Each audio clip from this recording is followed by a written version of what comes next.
네, 코로나가 대유행이 된 지도 벌써 2년을 이제 넘어섭니다. 그 와중에 또 하나님께서 우리에게 또 새로운 신년을 허락해 주셨습니다. 그래서 우리 교회는 이제 생명을 살리는 선교적 교회라고 하는 주제로 이 표어로 또 한 해를 지내려고 합니다. 위기의 때에 이 교회가 주목해야 할 것이 이 생명을 살리는 일, 이것보다 중요한 것이 없기 때문일 겁니다. 네, 그래서 우리 담임 목사님께서 이러한 표어로 또 내년 목표를 정하신 줄 압니다. 그렇다면 이 생명을 살리는 교회로서 우리 대학 청년부는 이 땅의 또 청년으로서 또 기독 청년으로서 우리가 어떠한 사명을 감당해야 할지 저도 담당 교육자로 고민하지 않을 수 없었습니다. 네, 그런데 이제 우리 박지웅 목사님의 또 제가 앞서서 이 신년에 올라오는 것이 저로서는 참 부담이 됩니다.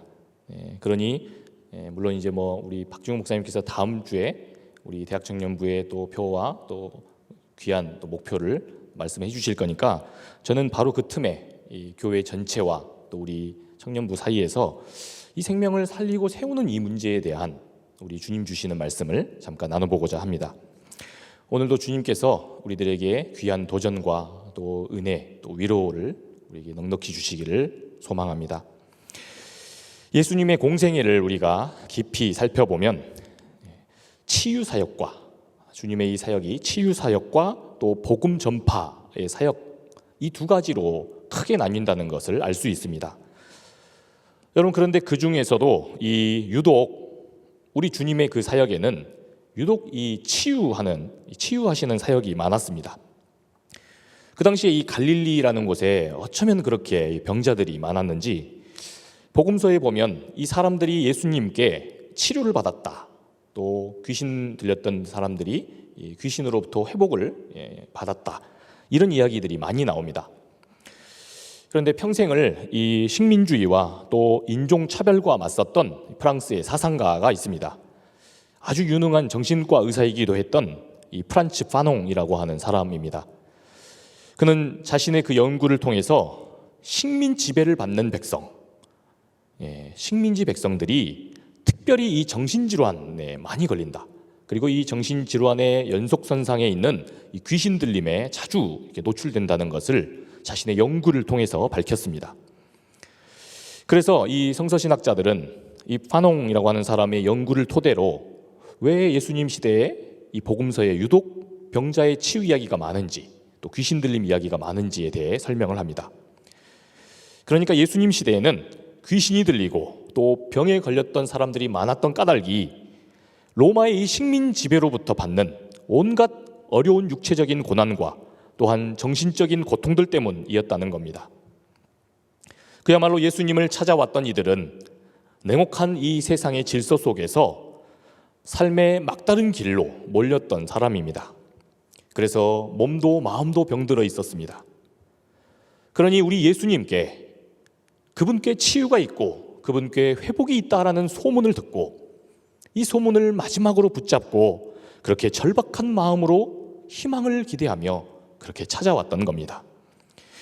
여러분, 오늘 이 오병이어 사건이 우리에게는 아주 그냥 이렇게 뭔가 좀 호기심 어린 그런 기적 사건이라고 생각을 하는데요.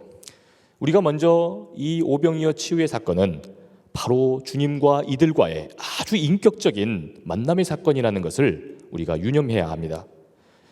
여러분, 이런 관심을 가지고 한번 13절과 14절 말씀을 읽어보겠습니다.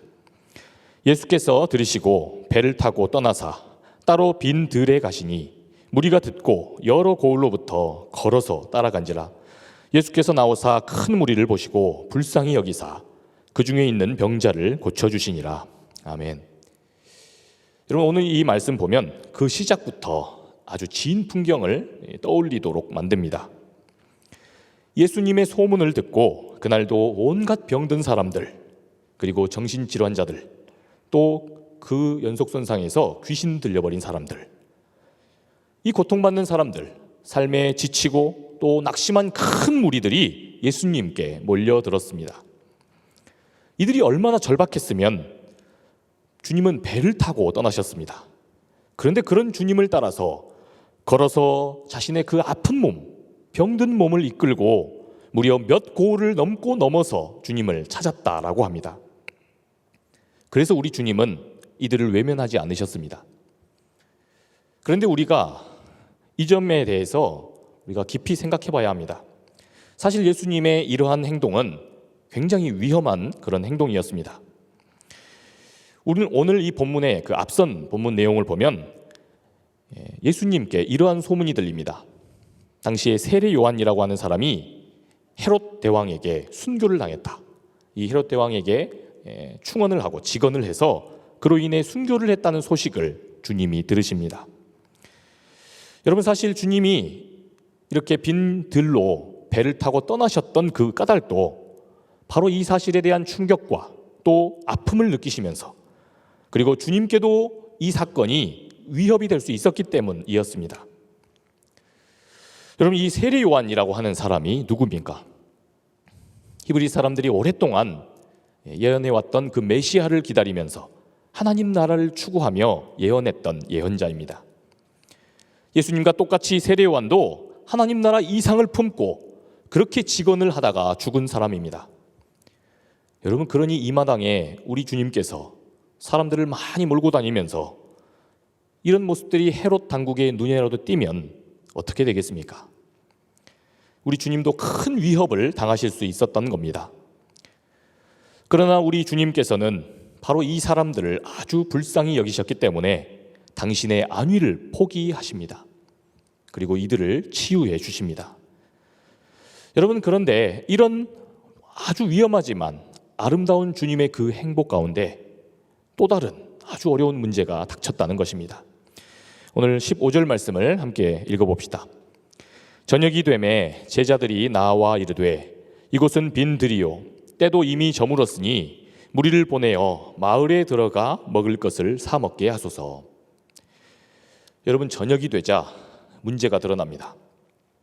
아무런 계획도 없이 무작정 주님을 따라왔던, 이 치유를 기다리고 따라왔던 이들이 도무지 끼니를 해결할 수 없는 그런 상황이 된 겁니다. 앞서 언급했듯이 이들이 모여있던 그곳은 빈 들이었습니다.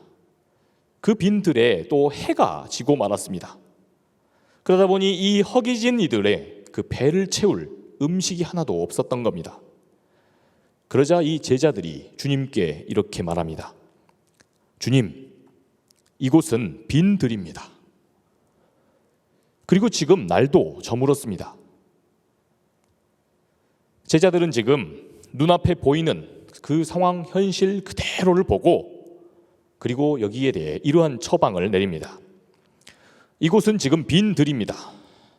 그러니 무리를 마을로 보내서 이들에게 먹을 것을 사서 먹도록 해야 합니다. 여기는 아무것도 없는 곳이니 사람들을 마을로 보내야 먹을 수 있습니다.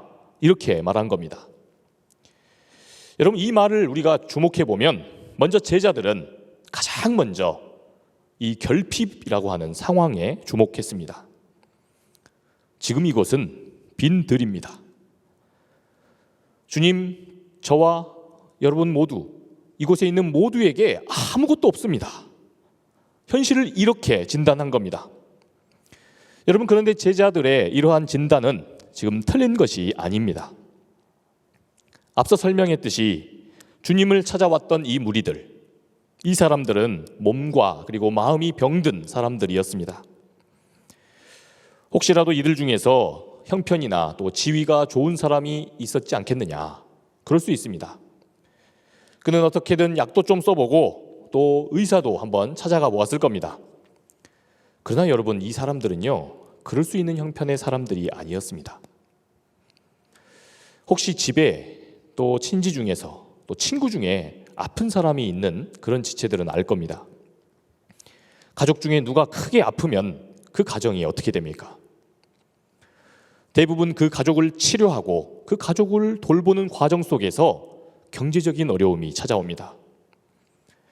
예수님을 만났던 이 성경 속 혈루병 여인도 그랬습니다. 당시에 이 혈루병이라는 병은 하혈을 하는 병입니다.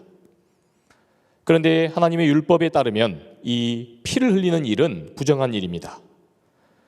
그래서 그녀는 아픈 것도 서러운데 게다가 사람들의 정죄까지, 그런 괄시까지 받아야 했습니다. 그러니 그녀는 백방으로 자기가 그동안 모아놨고 가지고 있었던 모든 재산을 털어서 치료를 해보려고 발버둥칩니다. 그러나 그 재산을 다 탕진했다고 성경은 이야기합니다. 여러분, 그러니 지금 우리에게는 아무 힘도 또 능력도 없고 가진 것도 없으니까 우리가 아무것도 할 수가 없다라는 이 제자들의 말은 알고 보면 아주 합리적인 판단이었습니다. 그래서 이 주님의 제자들이 고심 끝에 내렸던 그 처방, 그것이 무엇이었습니까? 그것은 마을로 가는 것이었습니다. 주님, 이 사람들을 마을로 보내서 각자가 그 자기의 먹을 것을 스스로 해결하도록 그렇게 하십시오. 이렇게 주님의 제자들이 결론을 내렸다는 겁니다. 여러분, 이들의 이 대답, 이러한 처방의 말씀이 우리들에게 도대체 어떤 의미인 것입니까? 예수님 시대나 또 오늘 우리가 살아가는 이 사회나 경쟁이라고 하는 원리가 사실 불가피합니다. 우리네 세상에 이 자원은 한정되어 있습니다. 그리고 반대로 우리들의 욕구는 끝이 없습니다.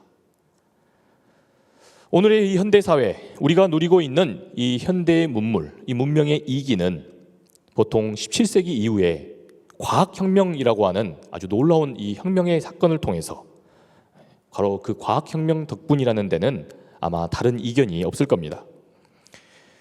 눈부신 이 과학기술 발전 덕분에 오늘날 우리 인류는 풍요와 또 번영을 누리고 있습니다. 그런데 이 인류의 역사를 아주 논리적이면서도 또 직관적으로 꿰뚫고 있는 역사학자 이 유발 하라리는 자신의 책 그 사피엔스에서 이 과학혁명이라고 하는 인류사에서 거대한 이 세 번째 엄청난 이 과학혁명이라는 이 사건에 이것이 촉발된 그 이유에 대해서 이렇게 설명합니다.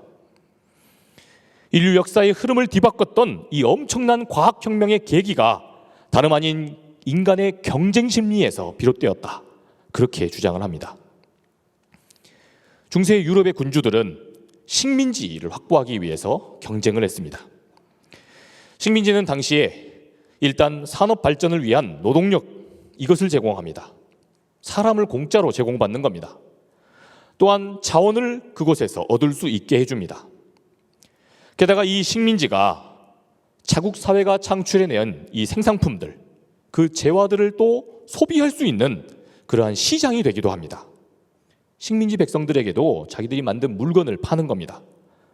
그러니 군주들은 앞다퉈서 더 큰 풍요를 위해서 식민지 확보를 위해 애쓰고 경쟁했습니다.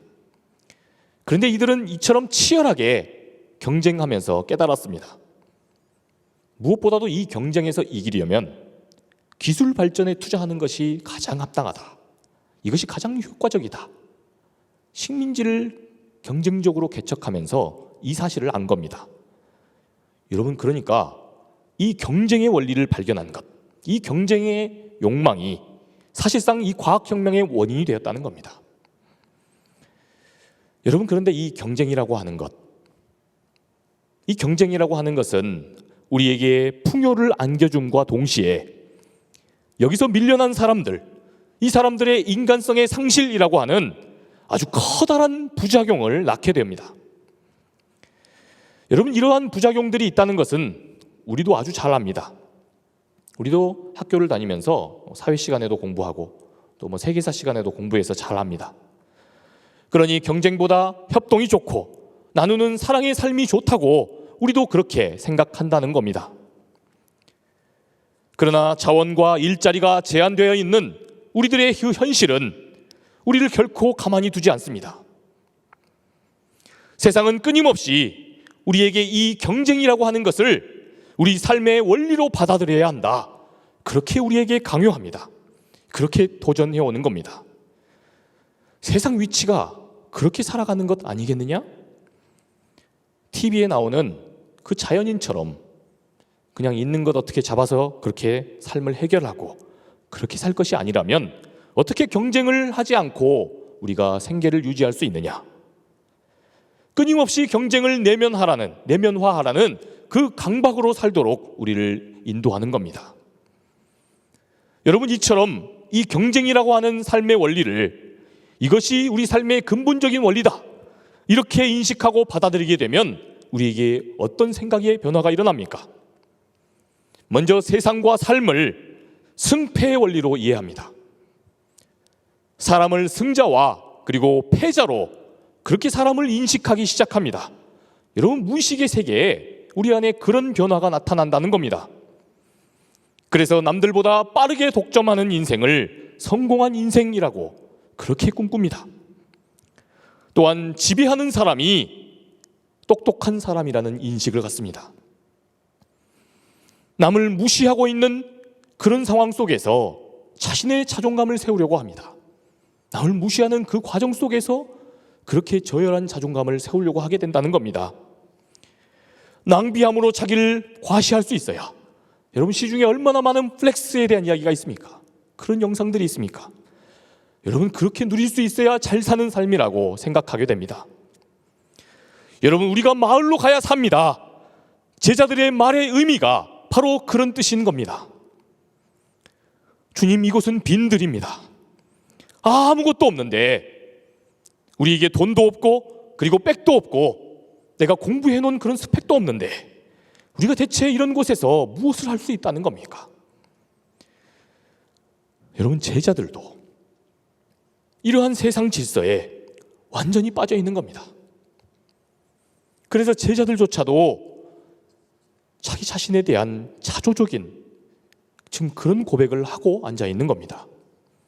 여러분, 그렇게 해서 이 제자들이 내린 그 결론이 무엇이었습니까? 사실 제자들도 별다른 대안이 없었던 겁니다. 아무것도 없으니, 아무것도 없는 사람들이 모였으니 가능성은 낮지만 그래도 어떡할 겁니까? 다시 한번 이 사람들 마을로 보냅시다. 우리가 못하니까요. 그래서 이 사람들이 어떻게든 다시 그 경쟁에서 이길 수 있도록 그냥 기도나 해줍시다. 여러분, 제자들의 처방이 그거였다는 겁니다. 여러분, 바로 이 사람들, 다시 그 치열한 경쟁의 자리 마을로 가서 다른 사람들과 쟁쟁하게 경쟁할 수 있겠습니까? 당시 사회가 멀쩡한 사람들도 자기를 지킬 수 없는 식민사회였지 않습니까? 그런데 하나같이 결핍투성이고 또 병이 들어있고 또한 그래서 주눅이 들어있는 이 사람들이 다시 치열한 경쟁의 자리로 간다고 해서 이 사람들이 거기서 자기 삶을 지켜낼 수 있겠냐는 말입니다. 여러분, 그러니 우리가 바로 이 발언을 지금 주님의 제자들이 했다는 이 점에 주목해야만 합니다. 지금 이러한 판단을 내리고 있는 사람이 누구입니까? 다른 사람들도 아니고 이 세상의 질서를 따라가는 사람들도 아니고 바로 주님의 제자들이었다는 겁니다. 하나님 나라의 질서를 꿈꾸며 그렇게 살아가며 이 세상 사람들에게 그러한 주님의 소망을 이야기해야 할 사람들이 바로 그런 사람들이 이러한 대안을 냈다는 겁니다. 여러분, 주님의 제자라서 하나님을 찬양하고 하나님께 헌신하고 하나님을 예배하고 있는 사람조차도 세상의 소리와 세상의 그 질서 속에 이렇게도 완벽하게 자기의 자아를 내어주고 또한 자신의 그 미래의 운명을 내어다 주면서 그렇게 내어 맡기게 되는 그런 낭패를 겪을 수 있더라는 말입니다. 여러분, 그것도 지금 이 제자들이 맞은 운명, 지금 이 제자들이 맞은 위기가 무엇이었습니까? 세상에 개벽이 일어난 겁니까? 죽게 된 위기를 맞은 겁니까? 지금 당장 허기진 배를 채울 수 없는 이 위기 하나, 이 작은 위기 하나 겪은 겁니다.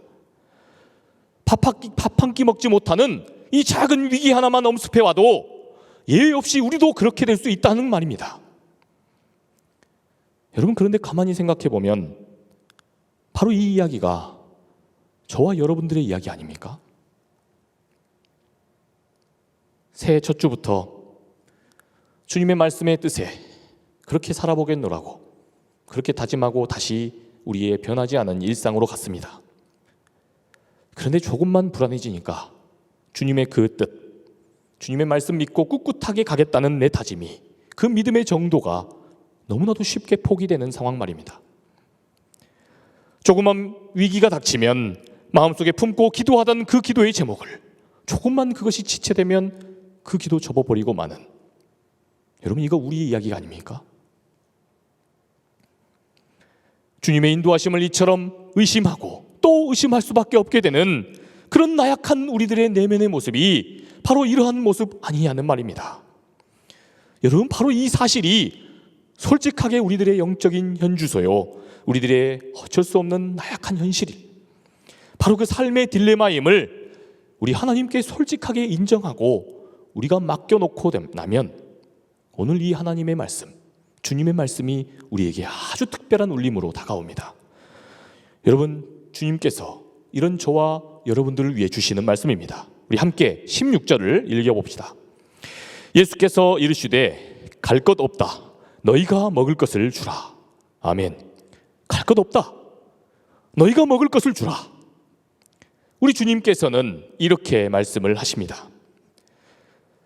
이 세상의 질서가, 이 세상의 소리가 전부라고 그렇게 믿고 그렇게 살아갈 것도 없다. 너희가 먹을 것을 주어라. 너희가 세상 질서가 그게 전부가 아니라는 것을 바로 너희가 보여줄 수 있다. 주님께서 지금 우리에게 이것을 기대하시고 말씀하시는 겁니다. 여러분, 그러자 제자들은 어떻게 반응합니까? 여러분, 저는 이 대목이 가장 위로가 됐습니다. 여러분, 제자들은요 진짜 인간미가 넘칩니다. 바로 또 주님께 딴지를 겁니다. 17절입니다. 제자들이 이르되 여기 우리에게 있는 것은 떡 5개와 물고기 2마리 뿐입니다. 이것뿐입니다. 주님, 어떻게 말입니까? 이것밖에 없는데요.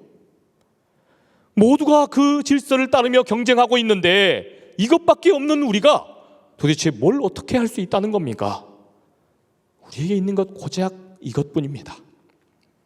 이렇게 돌봐야 할 사람이 많은데 이걸로 우리가 무엇을 해볼 수 있겠습니까? 여기까지가 최선입니다. 이것이 우리의 한계입니다.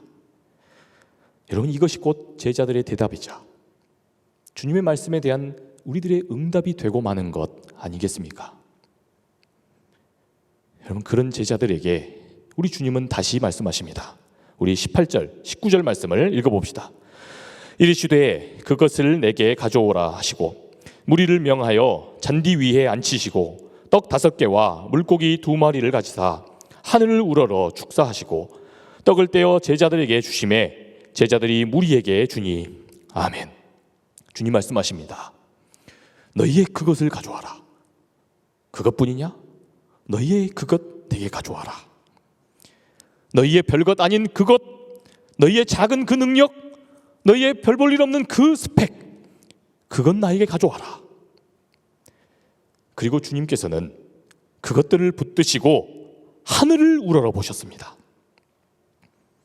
그것으로 마을을 가서 어떻게 해보자 이런 것이 아니라 그것으로 하늘을 우러르셨습니다. 그리고는 하늘의 하나님께 그것을 들고 축사하시면서 기도하셨습니다. 뭐라고 기도하셨습니까? 하나님, 이것으로 하나님, 이 자리에 모인 이 불쌍한 사람들, 이 사람들 좀 먹여주십시오.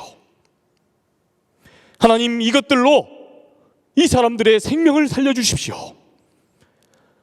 하나님, 이것들 위에 임재하셔서 지금 이곳에 함께하는 우리 모두가 삶의 고통과 삶의 아픔, 슬픔을 이기고 이 문제들을 꿋꿋하게 이겨나갈 수 있도록 해주십시오.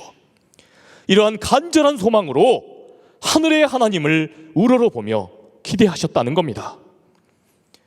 여러분, 주님은 제자들의 아무것도 없습니다. 이 절망과 체념의 시선을 희망과 소망을 품고 하늘을 바라보는 그 시선으로 이들의 눈을 바꿔주셨던 겁니다. 여러분, 그러자 무슨 일이 일어났다고 성경은 말합니까? 마지막 20절, 21절 말씀을 살펴봅시다. 다 배불리 먹고 남은 조각을 12바구니에 차게 거두었으며 먹은 사람은 여자와 어린이 외에 5,000명이나 되었더라. 아멘. 여러분, 아무것도 없는 빈들에서 5,000명이 먹었답니다. 여러분, 재미있는 것은 어떻게 먹였냐? 우리는 이 호기심 어린 이런 질문을 던지지만 성경은 여기에 대해 침묵합니다. 성경은 처음부터 그것을 어떻게 먹였는지 자체에 대해서 그것을 설명할 관심이 없었던 겁니다. 여러분, 왜 그렇습니까? 그것을 어떻게 먹이는지는 우리들에게 달려 있는 겁니다. 성경은 그런 의미에서 우리에게 열려 있는 겁니다. 여러분, 그런데 우리가 도대체 어떻게 먹일 수 있느냐? 여기에 대한 단서를 조금이나마 찾아볼 수 있습니다. 여러분, 우리 이 성경 보면, 이 오병이어 사건을 보면 얼마나 이 사건이 중요했던지 복음서 전체가 다 이 오병이어 사건을 기록하고 있습니다. 그런데 이 마태, 마가, 누가 이 공간복음과는 다르게 이 세 공간복음에는 이 물고기가 그냥 통상적인 이 오병이어 사건에 쓰였던 이 기적에 쓰였던 기적의 물고기가 익투스라고 하는 이 통상적인 그냥 물고기라는 단어를 썼습니다. 그런데 여러분, 요한복음을 보면 이 물고기가 구체적으로 어떤 물고기였는지에 대한 단서가 나옵니다. 요한복음은 지금 이 물고기를 옵사리온이라고 기록합니다. 여러분, 이 옵사리온이라는 단어는 이 물고기의 어떤 종류를 지시한다기보다 그 물고기의 크기를 알려주는 단어입니다. 당시 사람들은 이 고기를 잡다 보면 가장 큰 상품 가치가 큰 고기들은 잡아서 그 당시에 갈릴리의 시장에 팔았습니다. 그런데 이 고기를 잡다 보면 작은 고기도 잡히지 않습니까? 그 당시에도 이 작은 고기들은 다음을 위해서 살려주었다고 합니다. 그런데 그 잡힌 고기들 중에서 아주 애매한 고기가 있습니다. 이거 팔기에는 좀 너무 작고, 그렇다고 이거 살려주기에는 꽤나 먹을 만한 그런 물고기 말입니다.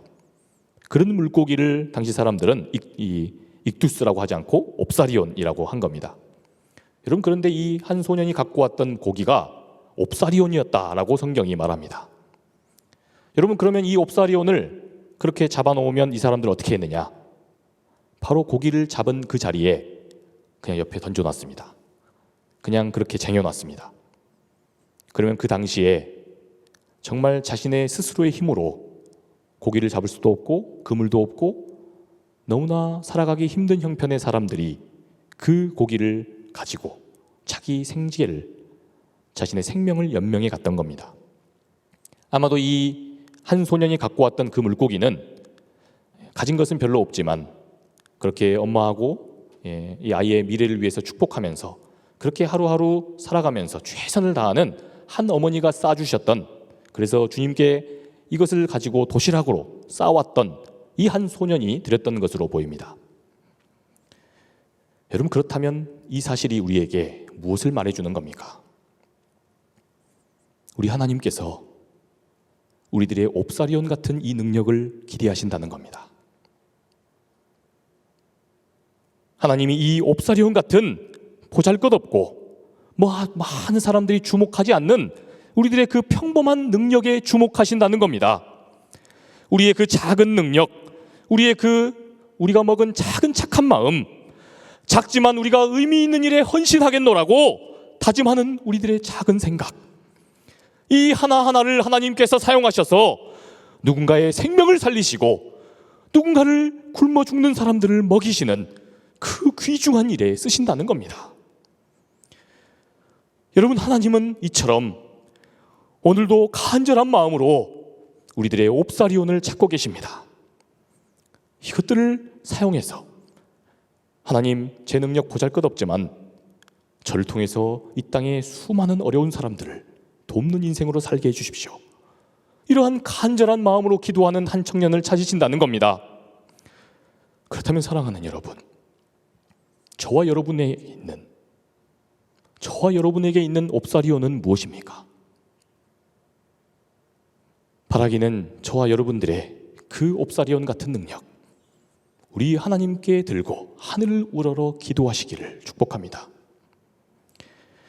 그래서 저와 여러분의 그 옵사리온이 정말 경쟁밖에 모르는 세상, 냉혹하고 차갑고 어두운 이 세상 질서에 균열을 내기 시작하고, 그래서 하나님 나라의 질서를 드러낼 수 있게 되기를 주님의 이름으로 축복합니다.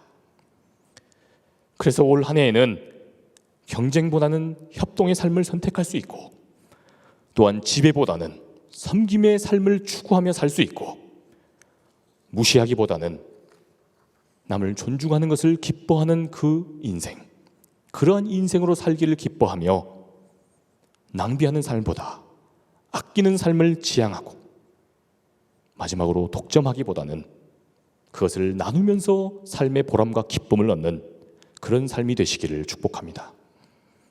바라기는 그래서 올 한 해 우리 상당대학 청년부가 빈들과 같은 이 세상, 이 청주와 우리나라에서 정말 하루하루 살기 힘들어하는 5천 명을 먹이는 놀라운 기적의 역사가 일어날 수 있게 되기를 축복합니다.